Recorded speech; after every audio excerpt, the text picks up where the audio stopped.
Oh, good. Just checking. Okay. Yeah, maybe I can just check one more time that the video works. Would that be okay? Okay. Sure. Yeah. Okay, share. Hi, sorry. Okay, caps. Hello? Hi. Hi, sorry. Give me 1 second here. We're still trying to set up our audio settings. Oh, okay, sorry. Whoops. I will unshare then. Sorry, sorry.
Test, test, test. Can you hear me? Yes, can hear. Thank you.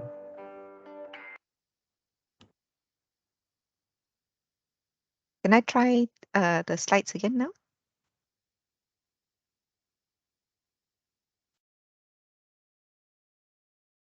Hi.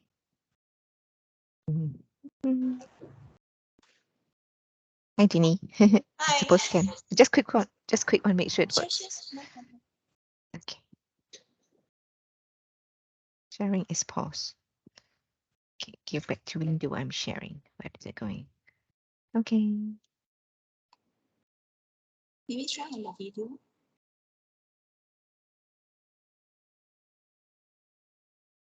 Can you see my slides? No. Okay, what's going on?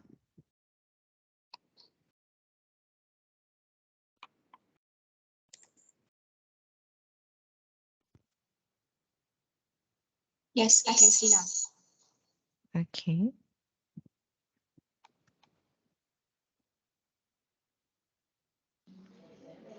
Can you hear the noise sound? Yes, yes. Okay, cool. That's Okay. it. That's a relief because it took us ages to get it right on Wednesday. See you later.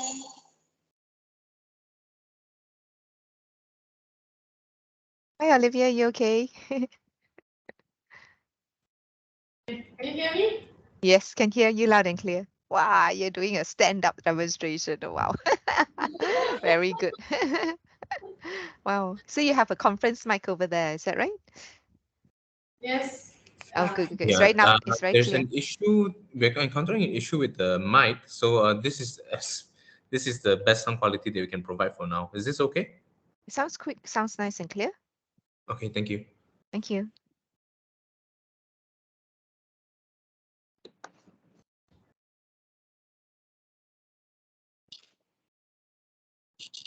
You help me to get ready my computer charger just in case. Computer charger. Ah.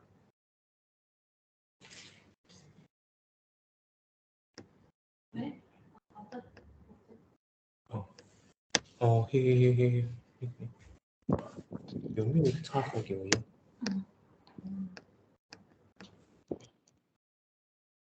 最靠近的插头。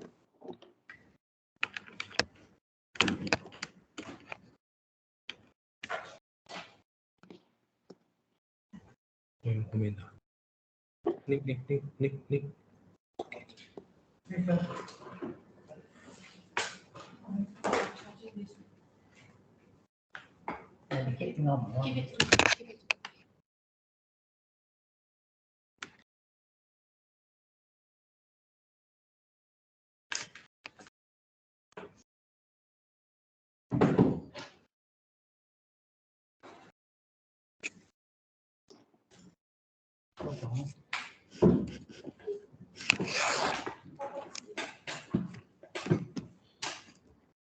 No?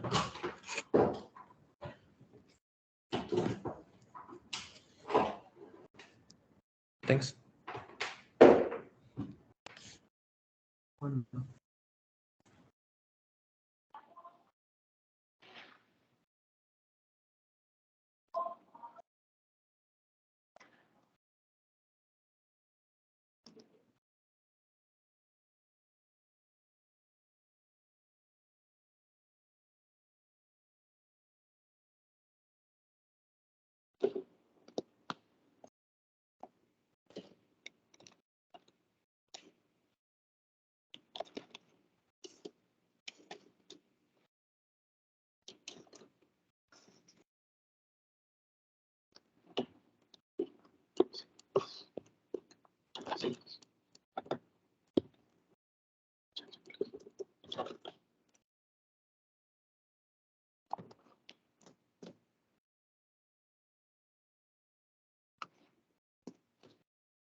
Olivia, are you still trying? Sorry? You still want to have the trial? No, I think we're okay. Okay, huh? That's Yeah. nice. Thank you so much.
Hello, hi, afternoon.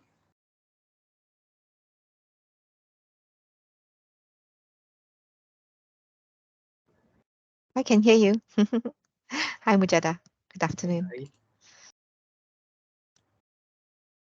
Okay, can you see my the slide there?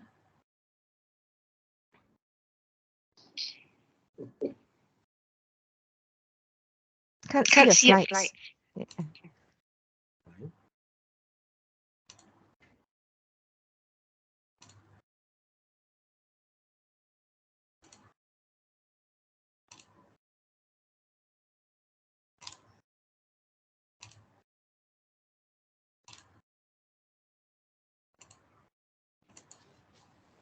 How about now?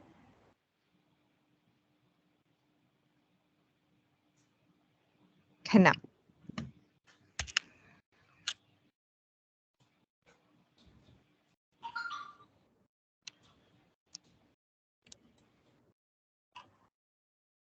Jada, make it full screen. Sorry?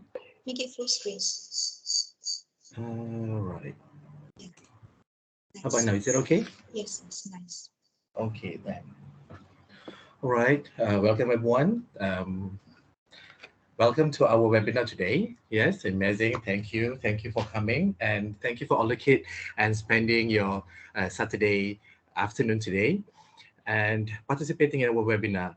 Yes, I believe that this is another great platform that can support our objective in elevating quality of care and promoting independence in dementia. It's a very interesting topic and have a very strong relationship with quality of life. Right. Previously, we just celebrate independence for our country. And then today, our topic is promoting independence in dementia. And for that, we have Professor Dr. Tan Mopin, yeah, our medical director at Genting Dementia Care Center, and also geriatric medicine at University of Malaya. And before that, and also we have Olivia today, a co-founder and executive director from Asian Integrated Medicals in Berhad, which is iElder.asia. Okay, before we start, let us go through with the house rules there. Yes, all the participants, please turn off your mic unless you would like to give a feedback, and please take this opportunity and listen attentively to our presenter today. And should you have any question, please use the chat box. And finally, please fill up the feedback in after the webinar. Okay, for those who are not really familiar with Teams, yeah, this is a screenshot where you can see the chat box, camera, and audio control over there. Okay, then for the housekeeping rules, this webinar, will be recorded for internal training. And if you have any questions, you can put on the end, and the soft copy presentation will be sent to you with the email. All right. Now is some background on our speakers. Prof Tan, if you talk about Prof Tan, there's a lot of things to talk about her. It's a wonderful person. Yeah. If you look into the background, yes, most of the background in UK, Nottingham, in the Newcastle, yeah, actively in the research and principal investigator in the visa and my fate. Yeah. Then for Olivia Quah, a co-founder, executive director, and then a lot of as a secretary job, yeah, in the H Corp, yeah, NC, OA, NCS, and also for the subcommittee in the NAWM, yeah, with the National Association for Women Entrepreneurs of Malaysia. So without further ado, yes, Professor Tan, the floor is yours. Thank you very much, Mujada. Can you all hear me? Is it clear? Can you all hear me? Is it clear? Yes, we can Yeah, hear okay, you. thank you. Okay, so I'm going to try and attempt to share my slides again. So, whoops.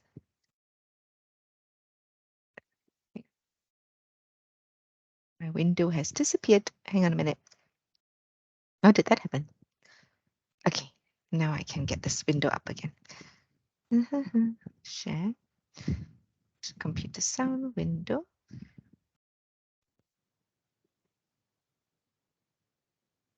Can you see my slide? Whoops. It's playing up again. Okay, great.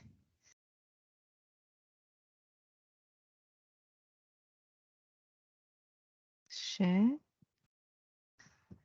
The window has disappeared. Okay.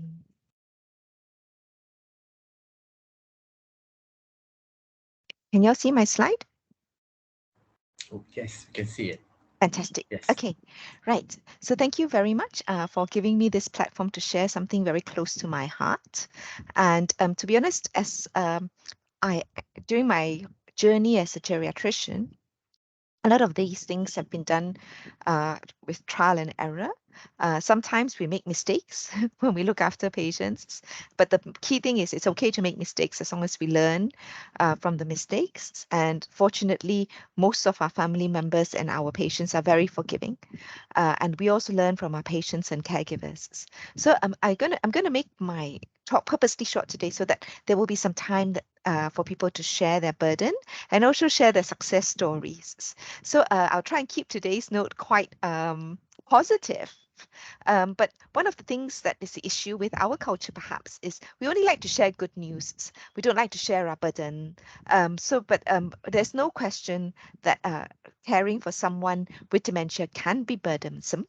But until we acknowledge the burdens, we can't actually make a positive change, a change in the positive direction. So hopefully all this will become clear as I go along. Okay, right. So I'd like to talk to you today about the person. Yeah. So what the person with dementia is expected to be like. But remembering that no two people are the same. And then the important thing in dementia care really is to actually know what to expect. So and so if you know what to expect, then you can get ready for it.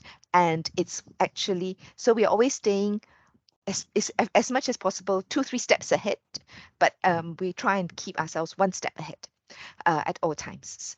And then we'll talk about how we preserve the function of someone living with dementia, and then compensating for loss function or deficiencies, and then maximizing, really making use of what is still there.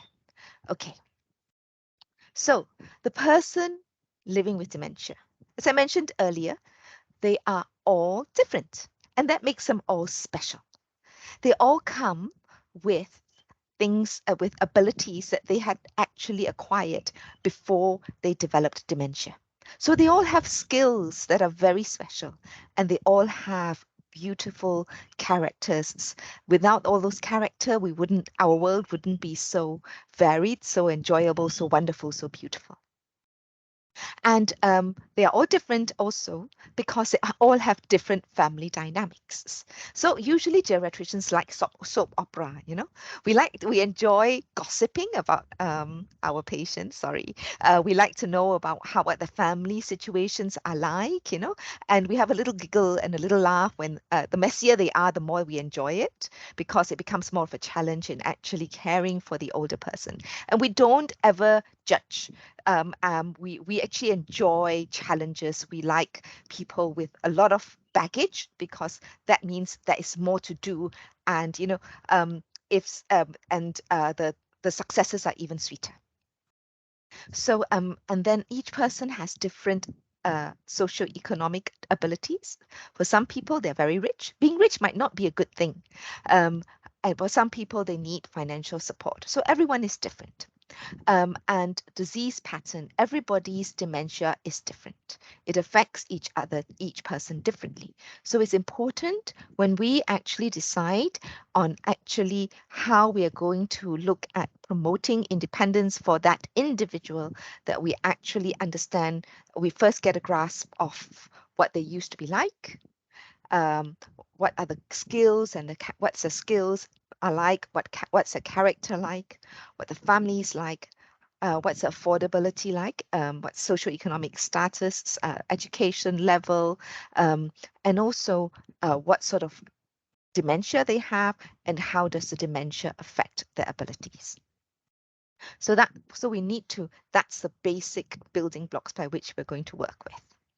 Okay, so being one step ahead. Yeah, so we need to understand the disease. So we know the person now, we have to understand the diseases. So a lot of this comes with knowledge as well as acquired experiences. So the more you deal with persons with dementia, the more you see, the more you can understand how the disease actually evolves. So, but we usually teach about the types of dementia and the different symptoms that you get with different types, and how they're likely to progress, and so that will actually allow you to guess what's going to happen next. For instance, in early on in the disease, often what is the problem is they tend to forget, they put their car keys down, they forget, they cannot find their car keys again, or they park the car in the car park and they cannot find the car park again. They cannot find the car in the car park again. So those are things that you expect to happen. So before they start forgetting their keys, you already prepare them for the day when they're going to forget their keys. So you make them always put their keys at the same places. So I know that sounds a little bit, because usually nowadays we only get people after they've forgotten their keys, but hopefully when we can actually get them as early as possible, that's something that we can prepare for. And then we understand the person with the dementia. So if you ask caregivers, they can recognize signs. So when the person with dementia behaves in a certain way, they would actually say, oh, he's hungry. Oh, he needs the toilet. Oh, he is upset about something. So we actually know the person, so that we actually recognize signs, what actually signals distress, because sometimes they can't communicate with us their problem, but when we recognize signs, so what we do is if when they seem a little bit agitated, what we do is maybe we walk with them to the toilet, and if they go into the toilet, come out happy, we're like, oh, that sign means that they need the toilet. Or if they are hungry, they usually get a bit grumpy, so we says, oh, this is hangry. Yeah, so that will help us recognize the person and the signs, and then the triggers. So usually when we look at dementia care, we talk about negative triggers. So what makes them go off? What makes them get angry? What makes them develop behavioral challenging behavior? So we try and avoid the triggers, or we try and overcome the triggers. But there's also an on switch. So you need to find in this big wall where the on switch is. And when we can press the on switch, then that's when we really can maximize their function. So this is an example of an on switch with someone with really severe dementia with barely any communication abilities. So I'm going to try and play this video. Fingers crossed it works.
So as you can see, prior to the minute music was played, she was practically stuporous. She wasn't responsive. So the caregiver actually stimulated her with some intimacy by kissing her hand, and then the music of Swan Lake just made her take off, and she was dancing. And when she finished dancing, that's when the communication suddenly switched on. So that's called the on switch. Oops. Okay, so this is another video that actually shows how a rather famous caregiver has developed her own way of getting the best out of the people that living with dementia that she provides care for.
That's a very touching video, and that's very much the philosophy that Dini, our rehab manager, who's also a trained occupational therapist, and our dementia caregivers, three of them are now certified by us as specialists, are actually trying to do with our dementia clients. Okay, so what we need to do as part of the basic building blocks before we can achieve such amazing things is get the basics right. So the first thing we need to do when we see someone with dementia is as much as possible, get them diagnosed as early as possible. So in the past, people used to avoid making the diagnosis until the end because they want to avoid the societal stigma, or they just simply think that this is part of old age. But hopefully now we are actually increasing the awareness that dementia is not part of old age. People are coming forward as early as possible, even at the stage of pre-dementia. So as soon as they start developing any memory issues, they're getting themselves checked. And so we are able to actually start doing the preemptive things. So the first thing you and I can start doing today is to build routines. So we are creatures of habit. And if we have routines, we function better.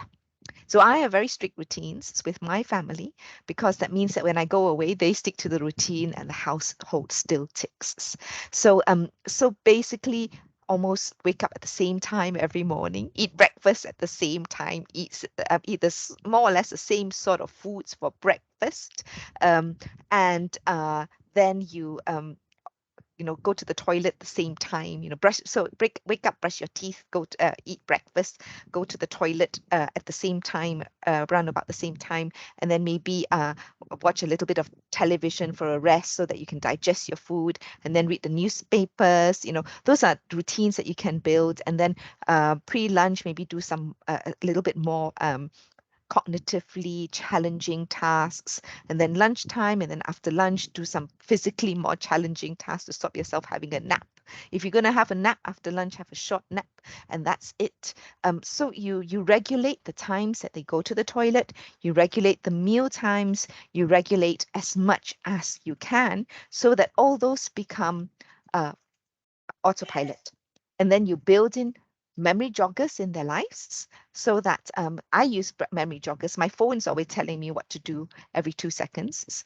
And then you try and embrace technology as early on in your life as possible so that even when you stop being able to do something, the technology can take over perhaps, and always ensure that we do mentally stimulating and challenging tasks. So I'm going to go through these 4 things in a little bit more detail.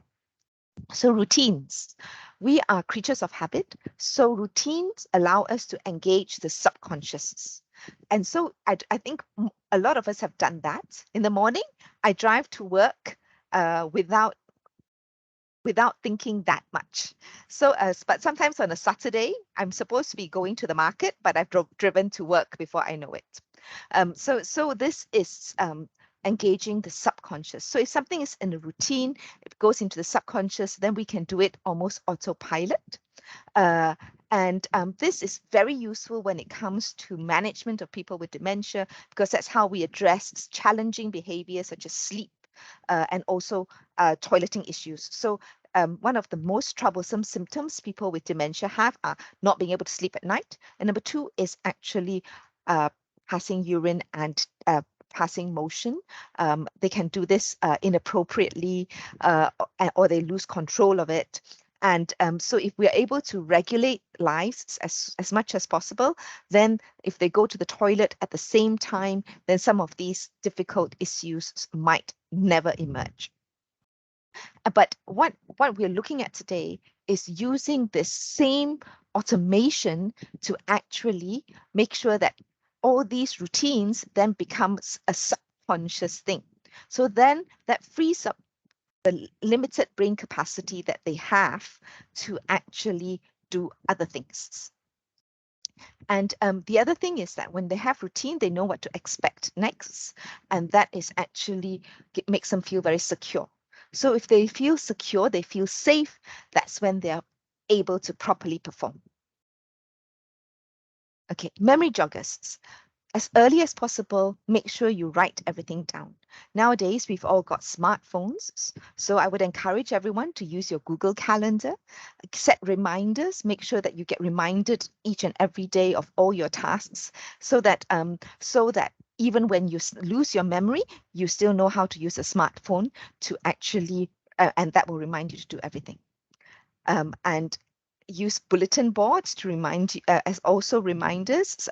Some people like uh, uh, s- some people like cork boards, some people like whiteboards, some people like stickers at the front of the fridge, some people like stickers at the front door. My mom and dad, during the COVID-19 pandemic, always went out of the house without their face masks. So they stuck a sticker that said face masks on the door. Yeah. So that kind of make sure that they will always go out with a face mask. So these are things that we already do, but if you can build that into a habit, then even when someone gets really severe dementia, all those things can still be done. And label everything.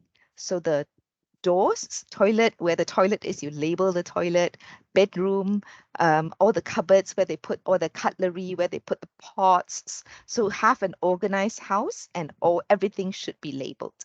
And every room should have clocks and calendars should be placed at prominent positions around the houses, and then also mark important dates on the calendar, like their birthday, special birthdays, special occasions should all be clearly marked on the calendar. We like the calendar that they tear off every day. Yeah, so they make it in routine to actually tear, the racehorse calendar, I think, that they actually tear out a sheet when they wake up in the morning so that they can actually tell exactly which day it is. The other thing is the blocks. That one lasts forever. So every day you just change one number on the blocks. Those are actually very useful things that you can have in your houses. Okay, so I mentioned smartphone technology. Yeah, we are going to have to live with technology. Like it or not, we have an aging population throughout the world. And in order for us to continue to function as a society, we have to embrace technology. Yeah, so there's no longer low-wage foreign workers to actually be at our beck and call. We have to use machines. And so I've mentioned smartphones. The other thing you can do with smartphones is to actually program emergency numbers in. And nowadays you can download softwares that have detectors, so that there's already fall detectors. So when you fall down, if you're holding your smartphone, it will actually send a phone call to someone, to the person you programmed the number in, and they will actually call to check on you that you're all right. So if they call and there's no answer, then they will actually come and find you. You can put doors, alarms at doors. So instead of, if someone has gone out if one of the dementia, if someone living with dementia goes out wandering, has a habit of going out wandering, getting lost, what you can do is actually put a sensor at the door. So then if they've gone out, then you actually can immediately call a neighbor to actually check to actually look for them, instead of actually moving them to a care home where they will actually immediately lose function because it's very hard for them to actually get used to a new environment. So don't lock the door, but have an exit alarm. CCTVs, sensors. So sensors on the floor, if they fall down, then the sensor goes off and then you can go and attend to them. Smoke alarm and CO2 alarm. So if they set something on fire, then the alarm goes and the neighbor should come and check on you. But nowadays you can actually connect an alarm to a smartphone, so you will also know what's going on. CO2 alarms in case they leave the gas on. Luckily, our houses are quite open, but this is very, very, very important thing to have in houses that are enclosed to actually keep the heat in. GPS sensors. Nowadays, for wanderers, you can actually allow them to wander because you actually can keep track of where they are. You can even sew these GPS sensors into their clothes to make sure they can't actually remove them, because they're cheap enough nowadays for that to happen. Okay, stimulation. I mean, I don't think we can ever underestimate the importance of stimulation. So you need to make sure that they read the news every day, should make it a habit, have newspapers around, set news flashes across your phone. So I think when the Queen of England passed away, everyone was alerted immediately that she's passed on because everyone had news alerts. Some people have just have friends who alert them, but many people already have news alert on their phones. And this should also be actually programmed into the phones of someone living with dementia. Okay. And then stay connected. Yeah, just because they have dementia doesn't mean they don't need social engagement. So it should should maintain and make sure that the friends keep them come and pick them up for lunch, or actually get their friends to actually let them drive, but sit by their side if they have such a nice and trusting friend. There are people like that around, and then and also get them connected on Facebook, social media, as early as possible, because that's when they're more likely to be able to get that into their routine. Have weekly family and friend gatherings, mahjong, Scrabble, or sometimes just a weekly argument to actually keep the brains going.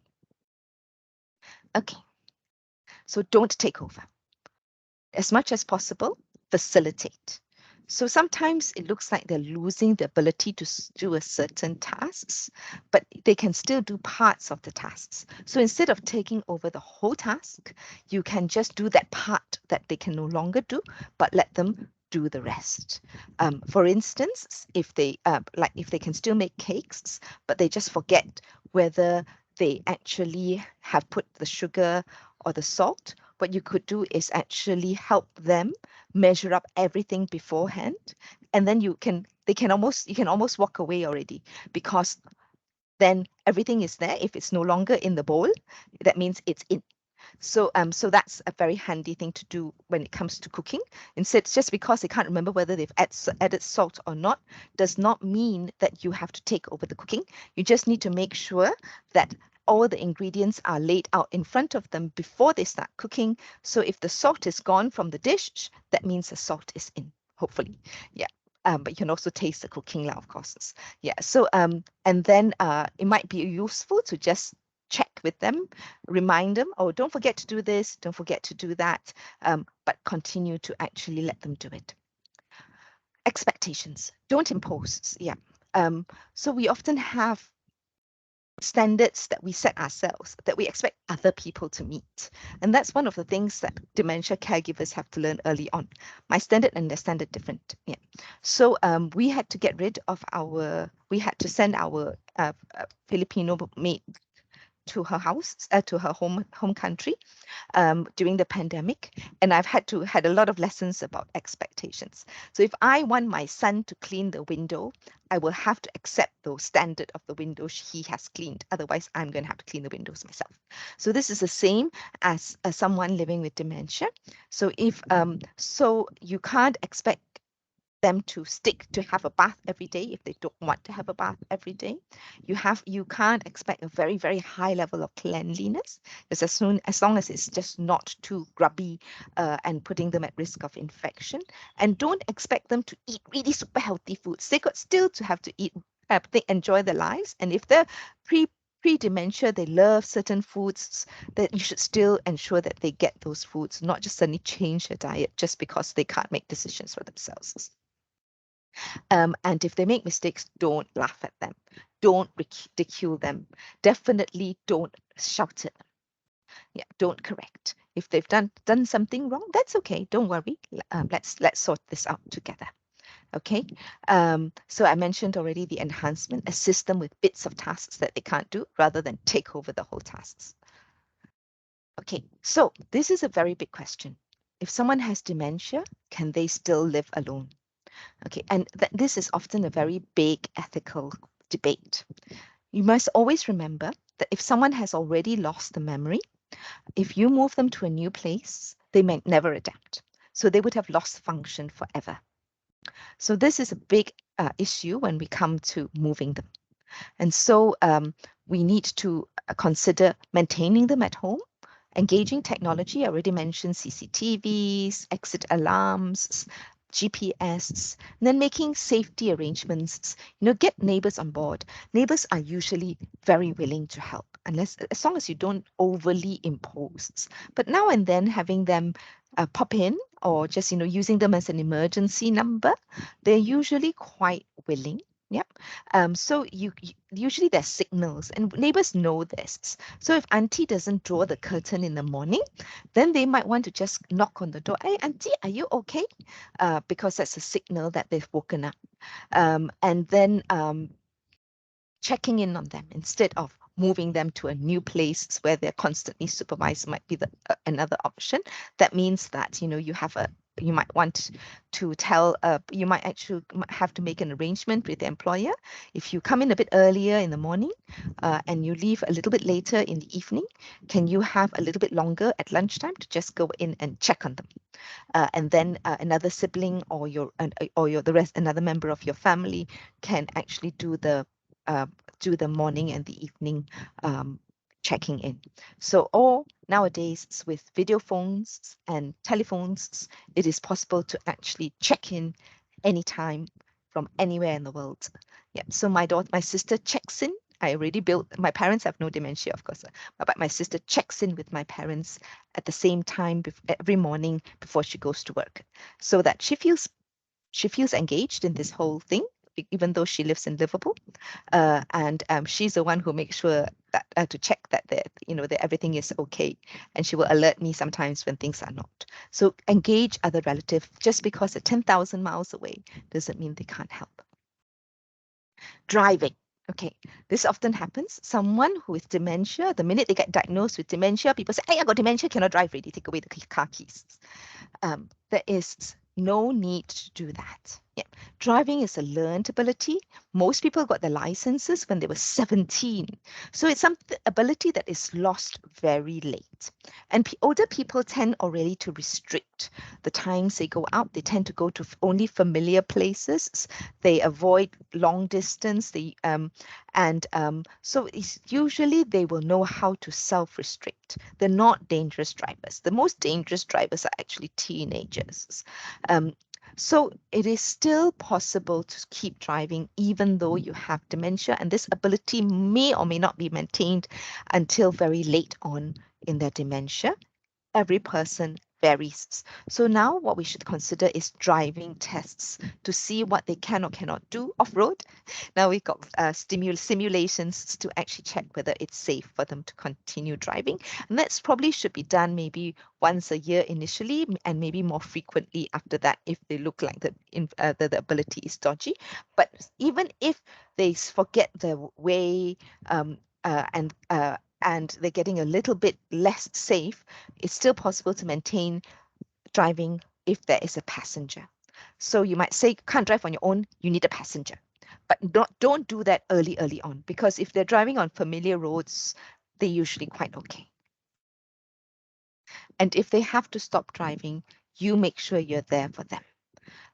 So some people, they choose to give up driving quite early and start using how to use Grab car and things like that, because that usually makes them feel more secure.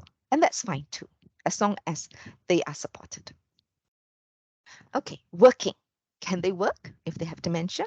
Well, occupation is usually a learned behavior, especially for our older people. Last time, there was no academic inflation. So people start working after they get their senior Cambridge. And some people even start working when they leave after 6 years of primary school. So they learned how to do all their work very early on. So it's a learned behavior. Just like driving, it's lost usually quite late. There are some jobs, however, like the army, like being a doctor, even though I do suspect sometimes these doctors might have a little bit of mild memory issues, but they can still work because there's a lot of those things that they learned actually is still in there. But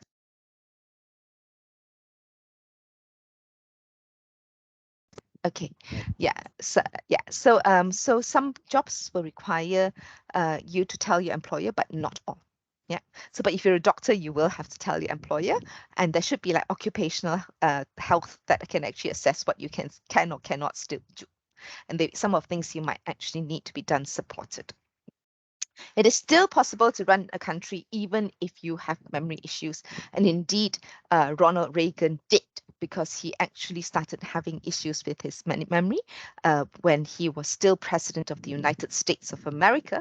And he was still a jolly good president, because you actually don't forget how to rule a country if it was a learned behavior, how to be a good leader. Yeah. Good employers adapt when they employ someone with dementia. They can change their working hours. They can move you to less demanding tasks and keep you on for as long as possible. Okay, so even when function continues to be lost, we must still try and maintain their ability to express their wishes. So one of those important things is we need to do is to actually prepare them for the future. Advanced care planning. That means when your dementia gets more severe and you stop being able to make decisions for yourself, it would be important to try and write all these things down so that people don't have to make the decision for you, because you've already made your wishes clear to them. Nowadays, that's barely done. Sometimes our older people have left verbal advance directives, but we don't tend to have written advance directives. Whether they would like to be cared for in a care home, or whether they would want to continue to be cared for at home, might also be a decision that they need to make while they're able to. When they fall ill, would they like to go to hospital, or would they prefer to stay at home and take the consequences? And decisions for if their heart stopped, would they like to restart it? Would they actually entertain having a breathing machine, being hooked onto a breathing machine? And would they ever entertain having to have a tube fed? All those things can actually be decided even with someone with dementia, when they're able to make decisions. And all those caring for people with dementia will know that they can often make decisions until quite late on. Okay, so finally, I'd like to end with this short video.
So that's the end of my talk. I will pass the time back to Mujada now. Thank you. All right. Thank you, Prof. Tan. That's really nice, very informative. Yeah. And then it can tell us back again where the independence is begin with to have the right basic things first, right? Means that to get the basic right, and then how the importance of technologies also. Yeah. We need to use to build up the routine. Yeah. And then beside that, you also mentioned about the uniqueness of every person, that we have different backgrounds, socioeconomic, and a disease pattern as well. Yes, and then from that we know how to switch on and off about that. Okay, so maybe we can have a question after this later on. Yeah, after second speaker. Yes, now I would like to invite Olivia. Yes, please. Hi, good afternoon, everyone. My name is Olivia. I'm the co-founder of iElder.asia. And basically, iElder is a medical product company, and we specialize on elderly care. So today, thank you very much for Prof inviting us to do a sharing on the assistive gadgets is suitable for dementia care. So I will start with the bedroom first, and then I will after talk about the gadgets suitable to put inside the bedroom. Then I will move to the dining area, the kitchen area, dining area, and then after that we talk a little bit about the living area as well. Then at last that I will move into the bathroom and the toilets. So here is our showroom. And the first thing we want to talk is about this Safida bed from Germany.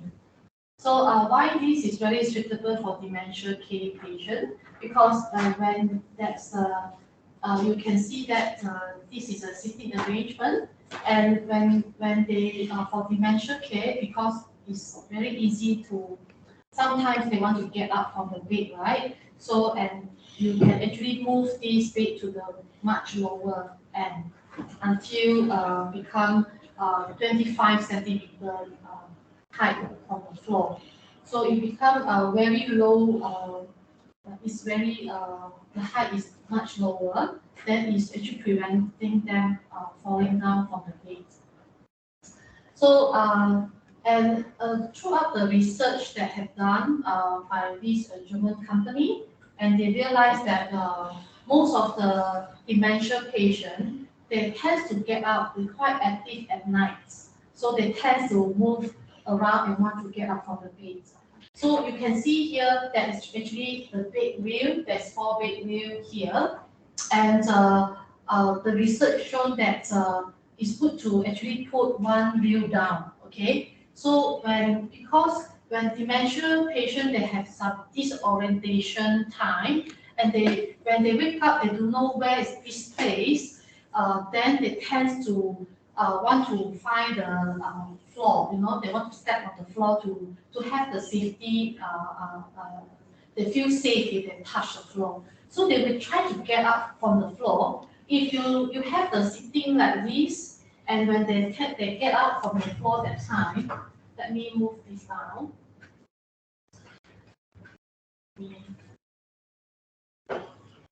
So when they lie back as this is about 25 centimeter from the floor is pretty low. So you can see that now the big frame, the side wheel, 3 only up and only 1 down. So when they wake up and they have no idea where's this place and they want test to actually touch the floor, then they once they touch, they wake up and they stand, and they wake up and they sit on this floor, they tend to sit here until the next day. If you put all the sometimes, but very depending on each case, is every dementia patient also have different needs. So you can actually adjust the side wheel according to their needs. So, but throughout the research shown that if you put up all the big frame up, the side wheel up, then they tend to actually climb the frame, and then they will like they will fall from the bed. So for this one, the thing is that when they have these structures, it's very easy to mobilize for them. The second things in the bedroom that sometimes more throughout the research as well, they're talking about dementia tends to have two-dimensional view. Means that they only if they can't really differentiate that is actually the edge of the frame. So for example, the edge of the frame here, then you can actually put the different color. For example, the darkened color at the side, the whole edge of the frame to differentiate there's contrast. So once they see the contrast with the color, then they know that that is the age, and they won't hit direct to the bed. Okay, so that is also good to differentiate that that is a contrast color between the bed and the floor, and as well as the wall. So that's different colors is actually is better. So in terms of the mood side, the color shown that if let's say you have blue color, green or lavender, actually can have the more calm feeling. So there's a lot of dementia care center. They almost have this kind of colors that suits this dementia patient as well. So and also talking about the furniture wise, maybe can consider not the sharp edge side. Okay, the round edge is much better for them. Yeah, so it's better. Okay, let's talk about the Zendita bed as one of the good choice for the dementia patient. Then the second one is that, let's say at your current home that you not intend to have the electric bed, then you may consider to just slot in the side rail, something like this, the side rail, a big side rail, and install on your existing bed. And they want to also sometimes like prevent them to get up from the bed, and also is also preventing them falling down from the bed as well. That is the side view that we recommended. And the third one is the motion night lights.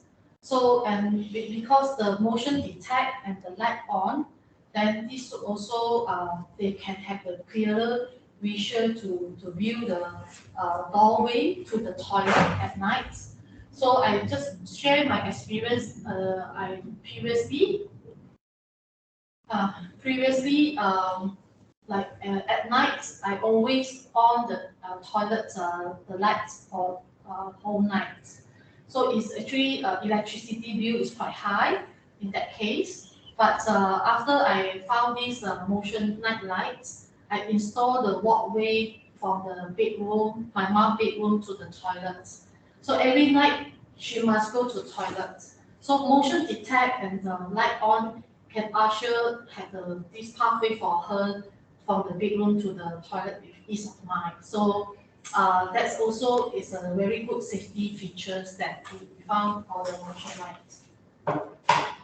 So and very important when there a lot of cases, especially I talk to the occupational therapy, they actually always avoid this kind of floor mats because this one very easy to treat, and suggested to have this kind of anti-slip floorings, anti-slip floor mats. So this one will put on the floor, they will stick to the floor and they won't move. And there is a cushion, it's like something like you just put beside this bed, then they can stand up and they can actually easily for them to stand up on the floor. And if they fall down from the bed also, you also have some cushion to cushion them, like to hit direct to the floor is hard surface. So that is also another trigger. And come to the bedroom, we have this, it's called care watch alarm. So care watch alarm is when they wake up from the bed, then they actually trigger alarm. And we have two types. One is the for the bed, and the other one is for the wheelchair. So I can demo you the wheelchair alarm. Nick, can you help me to press the button? So can you off it? Yeah. So you just need to press 3 times. Because when the dementia patient they tend to get up, stand up from the wheelchair or the bed, and then they easily to fall down as well. That's where this alarm will trigger, and we can quickly come and serve them and prevent them from falling down. So that's the whole arrangement, some suggestion in the bedroom. Yeah. So the most importantly is the contrast of the color in the bedroom, and also suggested to have the memory box to actually showcase the memory of their family photos and all sorts of things together with clock and some of the good memory things that you can put inside the memory box. So now I end the presentation for the bedroom side. I will actually now go to the kitchen or the dining area.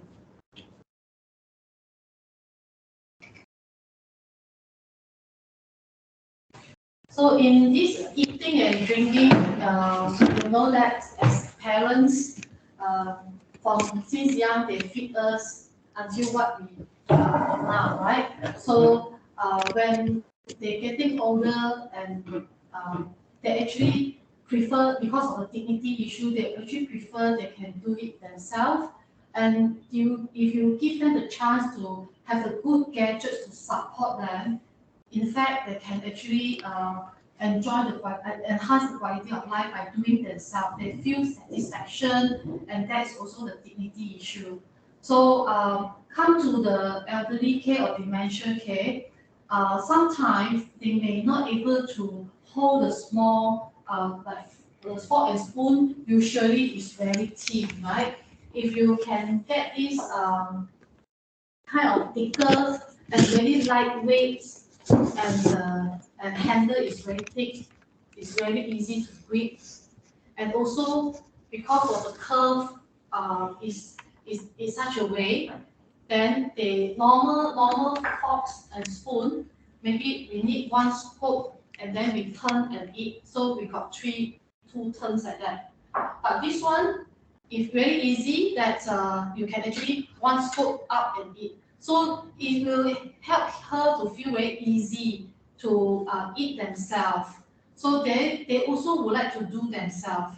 And we give them a chance to do themselves, that not always feeding them, then they can actually prolong their life and enjoy the quality of life, enjoy their life by doing themselves, and they also have the satisfaction. And you can see the plate here, and this age is higher, and raised age, and this is thinner, so that you can, when you scoop, then you actually have something to help you to push up the dish, and you can the meal you can eat, enjoy your meal.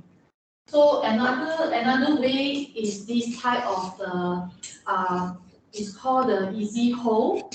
You just need to put this string, and here you also can help you to eat. When you want to do painting and very hard to grip the brush, then you also can use this type of the easy hold to put the stick, the paint brush, and you also can do your painting easily. So you have a lot of gadgets for our parents on the dementia care, and it really helps them a lot when to do activities themselves.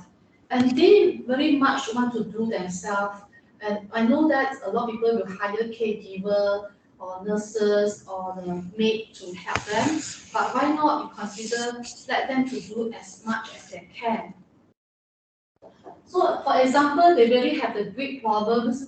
This is called multi-purpose grip, and you actually can do a lot of activities by using that. This got two holes here. For example, the things, the toothbrush, then you can actually slot in here, and you can brush your teeth. Because you have better grip, this is also anti-slip and better grips, and they can do it themselves. Not only for dementia, for stroke patient, for various elderly care, this kind of things is kind of tiny. For example, like razor also you can put on here, and also beauty also very important, right? You can do your manicure and pedicure and do using this. Definitely, your forks and spoon as well, you actually can slot in. This kind of multi-purpose grip is very useful. So come to the drinking as well. We have this bigger, the easy hold, much bigger one. You can slot in. Then they can drink themselves. A lot of nursing home, they always use the sit button to sit up, right? Then with this grip, then they can actually drink themselves. Okay, they no need to rely on other people to feed them. So come to the eating time that you have swallow issue. That's also there's a puree food, but this puree is look like solid food, but when you steam it, it's a solid food. It look like solid food, but actually it's a puree food with the chicken rice, all this, because we always give them milk and everything, milk or porridge, and maybe they feel bored, but they want the real food. So this kind of gender food puree diet is very good for them to.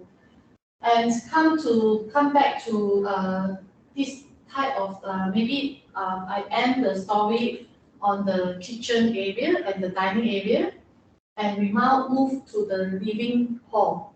Okay, as the living, just now mentioned about, Prof mentioned about CCTV as well, that we have this type of CCTV that's able to add on this, okay, and in fact, you can see this actually embedded here on top of the on the wall. Yes, and you connect to the electricity, and you can actually have it here.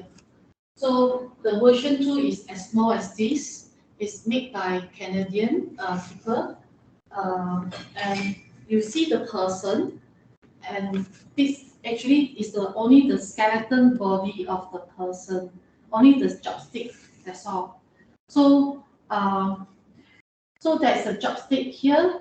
Then if let's say there's anything, if this person fall from the bed or the chair, they will trigger alarm, trigger alert. Okay, and once they trigger alert, they will pop you up, and you can from then you receive alert.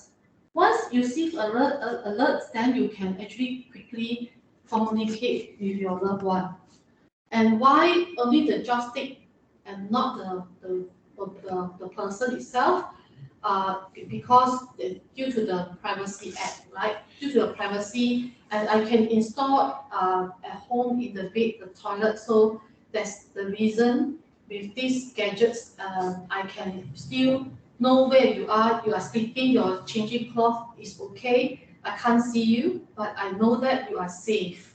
So this kind of privacy protection, and as a parents, I also feel safe to install, and I know that my children with me, and that's kind of comfort level to the whole family. So, and come back to the gadget side. Yes, still can enjoy your independency if you want to have stay alone with dementia. So that is actually in the market. There's one is called Tech Secure from Australia. So this Tech Secure is that you can as a pendant, and you can wear on this, or maybe you can put at beside your bag also can, but it's advised that as a pendant to put like this. Okay, so you can go out and you have any emergency, you can press the SOS button, and will trigger alert to messages to 3 numbers, pre-nominated number, and with the GPS location. After that, this device will call the first person, and the first person didn't pick up the call, will go to the second and the third, and followed by the first. So that's how the trigger alert for the dementia, especially the wandering around. So with that, in fact, these Australian products, they also have various type of technology available at home as well. So we come to some cost-saving products, not so expensive, is something like the watch, the GPS watch. So this is only can when you have any emergency, you can press the SOS button beside here, and also can trigger SMS to the one number, and after the number, the person receive the message, then with the GPS, the person also can give a call to the device and talk to you what's going on. So that's how these gadgets can help us to find the missing person, or maybe to prevent the person missing from the geofence area. Because you can set the geofencing area, for example, that you can just limit the scope only within the Darling Jaya PJ, and if they're outside of PJ, it also can trigger that kind of alert to you. And as well as that, when you want to find the person, you can actually send the GPS back to the device and get the message where exactly the person is at the moment. So for the activity side, there's a lot of things in the market. For example, like this whole puzzle. This is from Active Mind from UK. So there's a lot of activities actually designed for dementia care. So I end for my sharing session at the at the living area. But for the living area, in fact, I just maybe walk through a little bit about dementia care. Sometimes they're quite active, but for the late stage, they maybe have the mobility issue. They may need to have something like a wheelchair, to sit on. So this is actually the anti-slip mats to a lot of people that maybe can slip off from the wheelchair and disable to prevent this anti-slip falling down from the wheelchair. So the wheelchair features that there's a lot in the market. For example, because dementia person, they have various stages and they vary according to the needs and also the posture of the body. So that is the things that you can adjust the posture of the body then by adjusting the strap here at the back. And that actually, that is the adjustable height from 43 centimeter, 45 and 47 centimeter from the floor Excuse me, to the Olivia. okay. And a lot of features of dementia care. Yes. Yeah, I mean, the camera is black now. Hold on one moment, yeah? Yeah.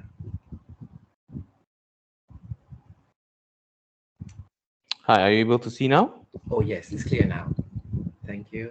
A lot of dementia, maybe at the late stage, they have difficulty to move around. In that case, you may need to transfer patient from the bed to the wheelchair, etc. So DFA version is something very good to go ahead and sometimes that you just leave it up. So and also that the substate is very extendable, and you can actually easily to put it down and also to mobilize the transfer.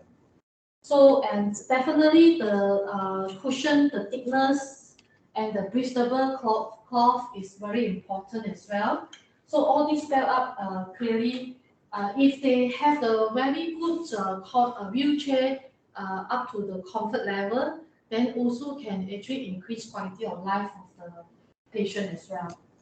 So now we come to the let's say they have they need the recliner. This kind of recliner is give the optimum comfort to the patient with this is a cushion, sorry, it's a leather and very easy to clean, and also the adjustable height armrest, and also easily to have a almost like 180-degree flat down. So the comfort level is there for the dementia care, elderly care. So now we come to the bathroom and the toilets. What kind of gadgets can help them to have the independency and they can do the things themselves?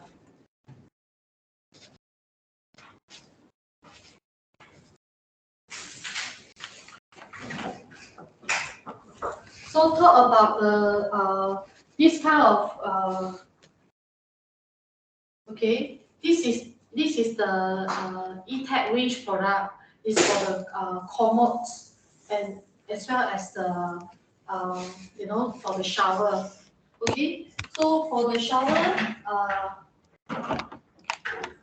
if I want to transfer my mom who has dementia, okay, what I can do is that when to do the ease of transfer, I can easily to move aside and I can easily to do the transfer. Okay, so after that, then you have a handle for them to put on the head, both arm can put on that. And you also have the footrest, okay? And the whole thing you can actually push inside the toilet. And you actually can start to do the shower here as well. So that is the whole structure on that.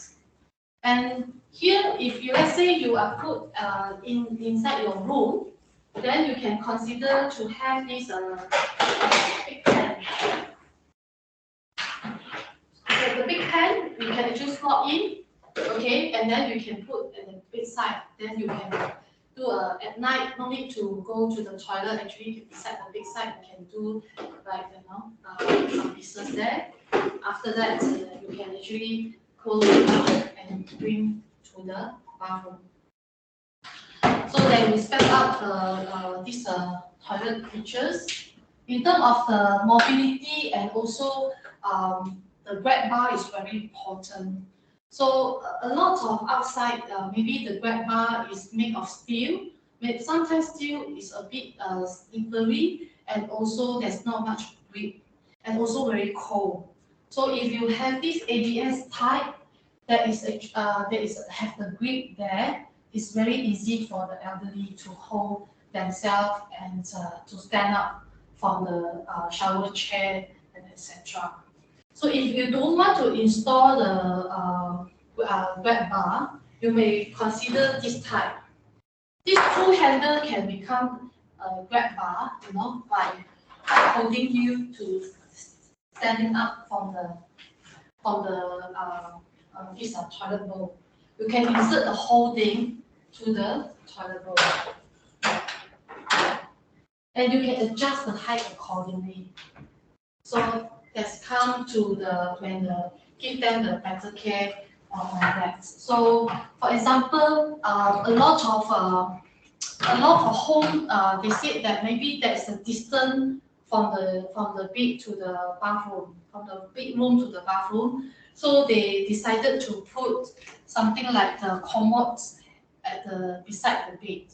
So that's the things that here you can actually put here, and you can a very solid position. And this one you also can become the shower chair.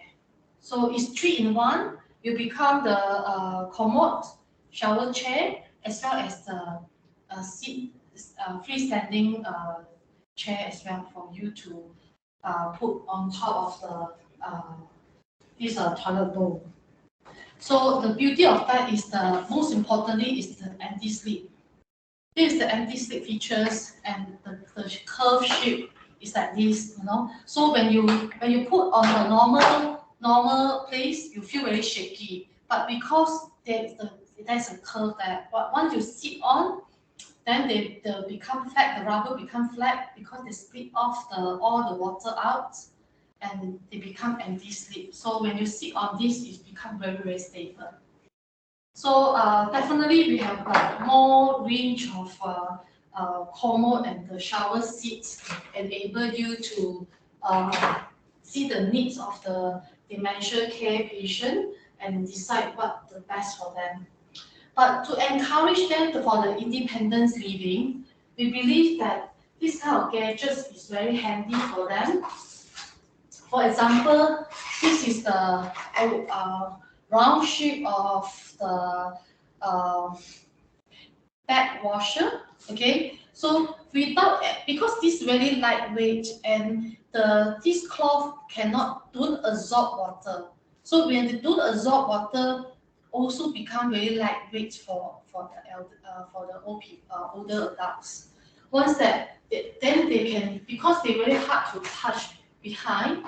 So if they just push this and no need to use a lot of energy to wash their back, so they feel they still can they still can maintain their dignity.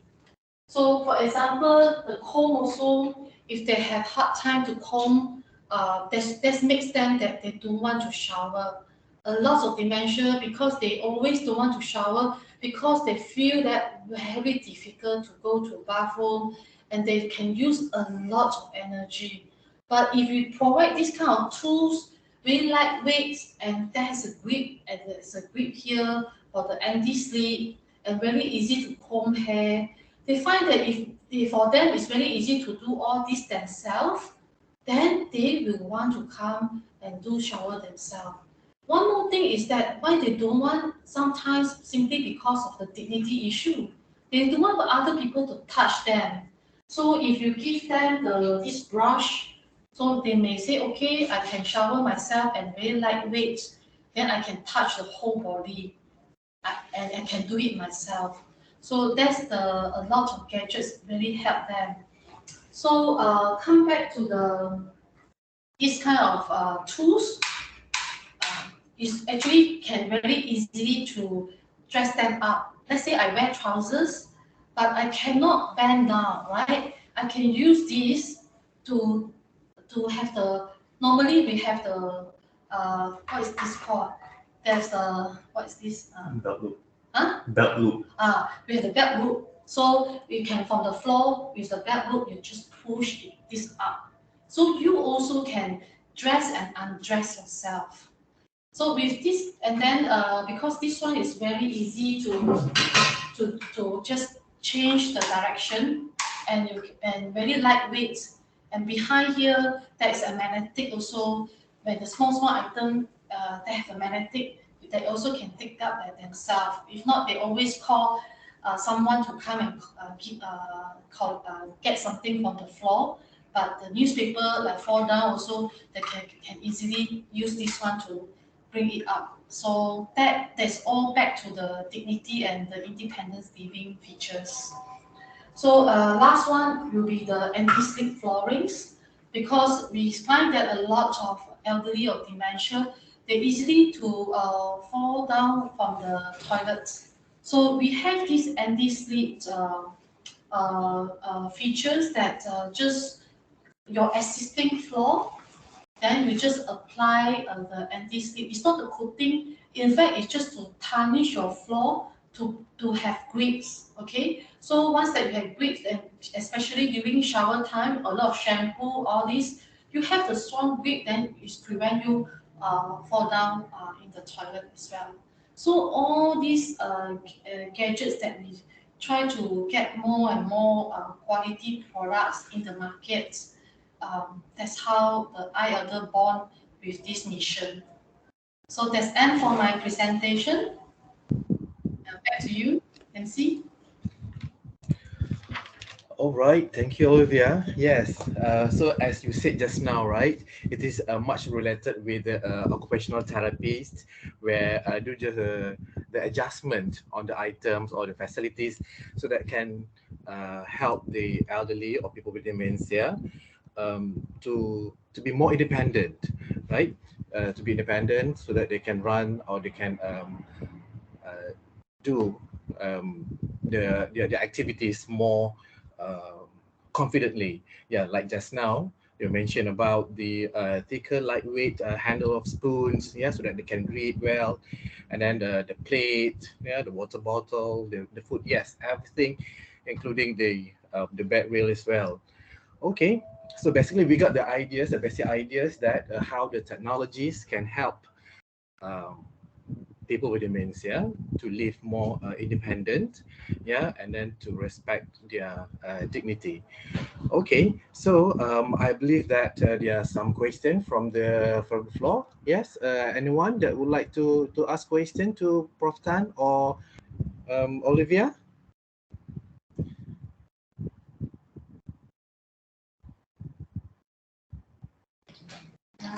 Hello? Yes. Sorry, what was the question? No, I'm just asking the floor whether is there any question that you want to ask to I Prof see. Wan or to, yeah, Olivia.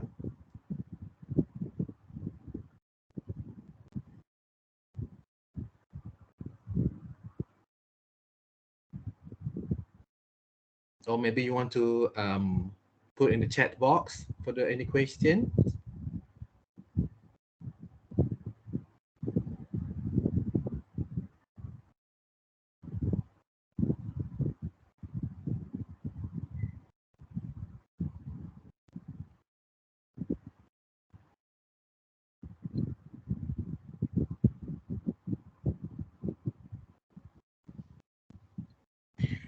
Yeah, maybe meanwhile, waiting for some response. Yeah, maybe you want to have some question on that. Uh, just now, right, when we can see the technologies, yeah, I mean the item, the gadgets, yeah, and then all the item that can help people with dementia, so that it is how we can assist them, so that they can be more independent, so they can do whatever that they want to do, so that this actually revert back again and to relate back again when Prof Tan highlights that first thing first, we need to identify, we need to know the person first, right? Means that we need to know what is their switch, yeah, the on and off switch, what is their background, what is their needs, yeah, what is their disease pattern, yeah, so that we can align, and then we can predict what going to be, what going to happen, yeah. So here with the technology, for example, we have a sensor mat here, we got and then all the alarms. Yeah, it's not only to help the people with dementia, but also to the carer as well. Yeah, maybe this one can be applied not only in the care settings, but also at home as well. Yeah. Hi, maybe I can ask Olivia a question. Yeah. So Olivia, if if let's say someone doesn't really know what they need and they actually um basically have just been diagnosed with dementia and some have some difficulties, which if they come up to you, would you be able to do an assessment to find out what they need? Would you recommend? Could you give us a guide on how they should actually go about accessing the equipment that you have? Yes, we have this. Let's say, for example, I actually working with Act for Health. That is the company that have this 4 risk assessment. They also have the different tools that we will direct them to get more professional advice from the occupational therapist or physio, and come up some assessment on their home first. So whether they need to install a grab bar and how many grab bar, and also for the user profile. And from there, we only can give them the best option and what type of tools that are able to help them. So that's how we normally we conduct some of the assessment first. That's more thorough and more to relevant to the profile of the user and also the caregiver. So we are not only to ease the user perspective, we also want the caregiver have the better care for their patient. Yeah. For example, like transfer products, what type of transfer product to ease them to move from the bed to the wheelchair, and also things like maybe they need one transfer board, and these elderly have dementia and they cannot recognize certain things, or they're quite familiar with certain things. Then what tools they're able to help them? Because come back to dementia, we normally see them is like they need more to like they must also familiar with the products they've been using. So and that also makes us that cannot have drastic change on them. So that's how we will work with the professional team on that as well. Yeah. Can you hear me? Yes, can hear. That was very clear. Thank you. So we have this a few assessment actually, not only for the 4 risks and also the home hazard assessment. We also have the memory test. That kind of program that able to detect early detection on the dementia, and after that can introduce to the professional like doctors or geriatricians that able to give more deeper diagnose on that. Mm.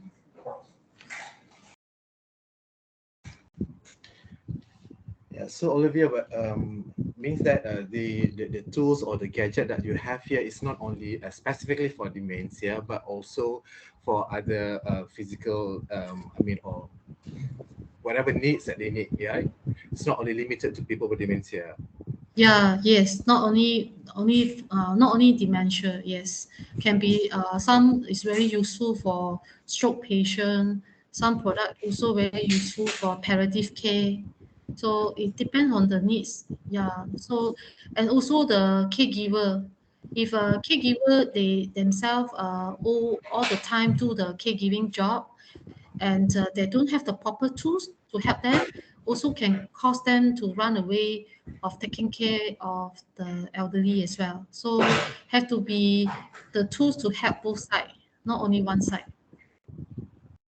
Right. Mm. Okay. Oh, so we got one question in here. They said that is the human track gadget is waterproof? Human waterproof. Just now the small gadgets. Eugene, can you help me to on? Is it Sorry? on the things already? The What is it? camera facing me. Just sorry, give me 1 second, yeah? Okay. Can you see us? Oh, okay. Okay. Yeah. For example, this kind of gadgets, is it? Are you referring to this? So this is waterproof. You can go for a shower because 4 weeks also high in the toilet. So this kind of gadgets able to wear as a pendant and also can go to the shower room. It's a waterproof. Mm, Yes. okay.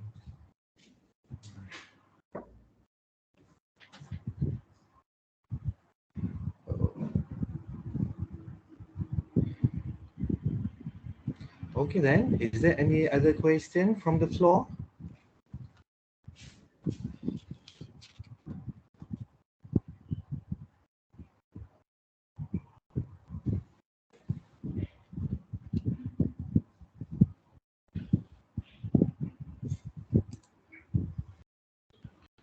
Okay then, and here I see one in the chat box here from Harvard Woon. If we want to arrange for dementia patient to travel to visit children in different country, they tend to be hard acclimatized and with the new environment. What is Prof Tan advice? Yeah. That's an Um, excellent question, and I could have covered it just now in the top. I thought that was already too much. Yeah. So I would actually each individual is the same. It's not the same. So there are some people who clearly adapt very poorly to new environments in which you might want to avoid the travel because could cause too much distress. But if they, prior to getting dementia, enjoyed traveling, then there's no reason why they shouldn't travel. But the important thing, because you know that you'll be actually taking them out of their normal environment, and sometimes if there's a time change and everything, they might get unsettled.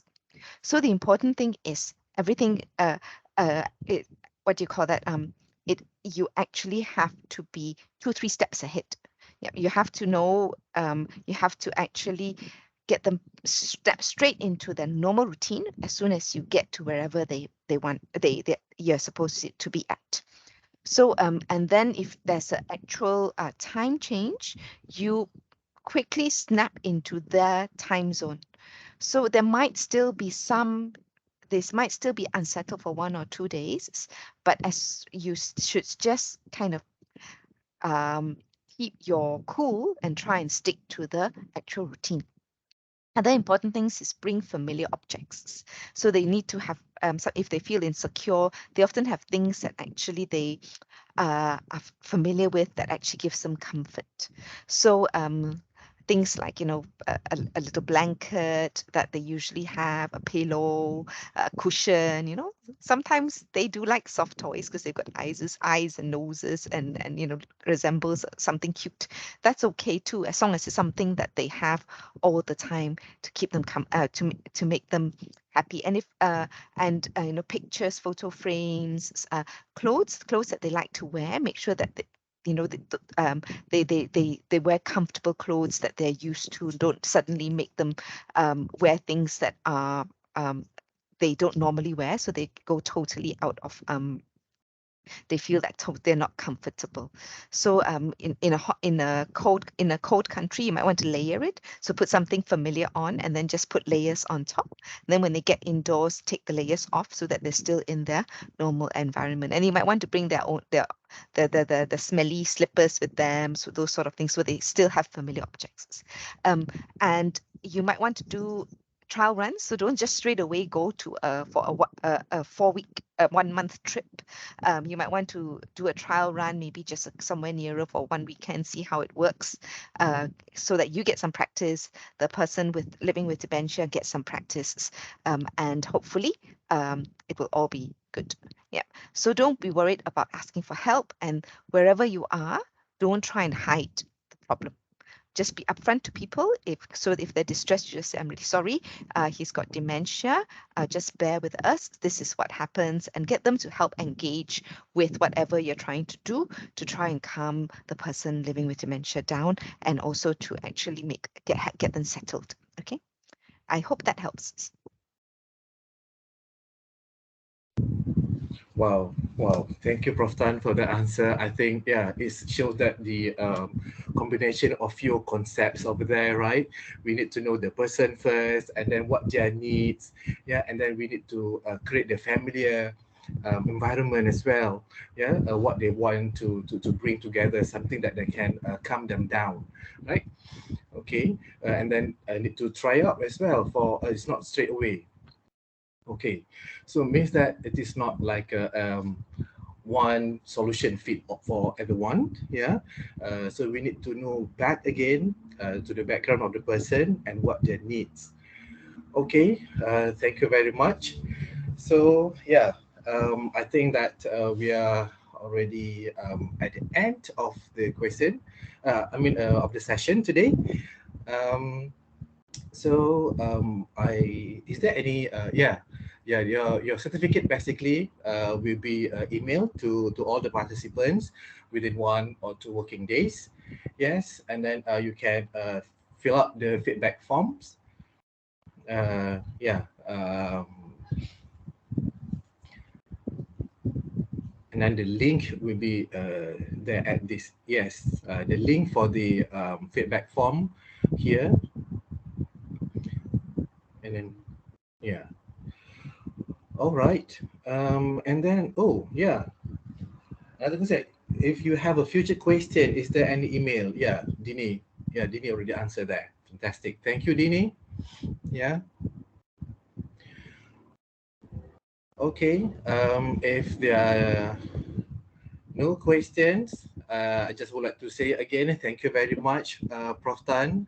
Thank you to our friends here today, Olivia, and all the team members who are at the backstage doing and organize this webinar. Yeah, I believe that this is really, really helpful. Yeah, so that we can update our knowledge as well. Yeah, and in improving our service to people with dementia. And then for that, yeah, hopefully we can meet again in the next webinar. And with that, yeah, have a good weekend. Bye. Thank you. Bye. Thanks very much for coming, everyone. Bye. Bye.